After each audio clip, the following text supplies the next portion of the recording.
আমরা কিন্তু মায়ের পুজো করে এবার গঙ্গা পার হয়ে ফেরিতে চেপে চলে যাচ্ছি বেলুড় মঠে। আর সবথেকে বড় কথা যে আমি না জীবনের প্রথম ফেরিতে উঠেছি, গঙ্গা পার হলাম।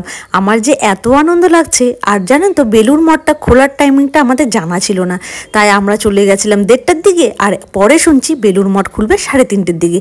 তো ওইখানে গিয়ে কিন্তু আমরা অনেকক্ষণ বসেছি। অনেকেই কিন্তু আমার মতন টাইমিংটা জানেন না, তো আমি এখানে বলে দিচ্ছি বেলুড় মঠ খোলার টাইম সকাল 7টা থেকে 11টা অবধি, আবার 11টায় বন্ধ হয়ে যায়। তারপরে কিন্তু টিকিট দেয়, আর সেই টিকিটে কিন্তু প্রসাদ পাওয়া যায় বেলা 2টো অবধি। ওই 11টা থেকে 11:30 নাগাদ টিকিট দিতে শুরু করে দেয়। তারপরে কিন্তু বেলুড় মঠ বন্ধ হয়ে যায়, কিন্তু খোলে বিকেল 3:30। 3:30 থেকে 6টা 6:30 অবধি খোলা থাকে। আর ফেরিরও কিন্তু টাইম আছে, সন্ধ্যে 7:30 নাগাদ লাস্টটাই ফেরি, আর তারপরে পাওয়া যায় না। তো আমরা কিন্তু বেলুড় মঠে গিয়ে সুন্দরভাবে সব কিছু দর্শন করতে শুরু করে দিলাম। প্রত্যেকটা জিনিস এত ভালো লাগছিল, মন্দিরগুলো যে এত সুন্দর। তারপরে ওখান থেকে একটু আমরা গঙ্গায় নেমে গেলাম গঙ্গার জল নিতে। তারপর নিজেদের গায়েও একটু ছিটিয়ে নিলাম, আশেপাশে সবার গায়েও একটু ছিটিয়ে দিলাম, আর এখান থেকে নিয়ে নিলাম গঙ্গার জল।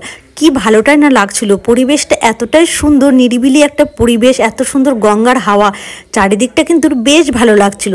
আমার তো খুবই ভালো লেগেছে। আর দেখুন এটাই হচ্ছে মেন মন্দির, আর এই সেই আম গাছ, যে আম গাছে স্বামী বিবেকানন্দ কিন্তু এখানে উঠে খেলা করতেন। কত বছর ধরে আছে না, সেগুলোকে কিন্তু সাপোর্ট দেওয়ার জন্য দেখুন কত পিলার টিলারও দিয়ে দিয়েছে।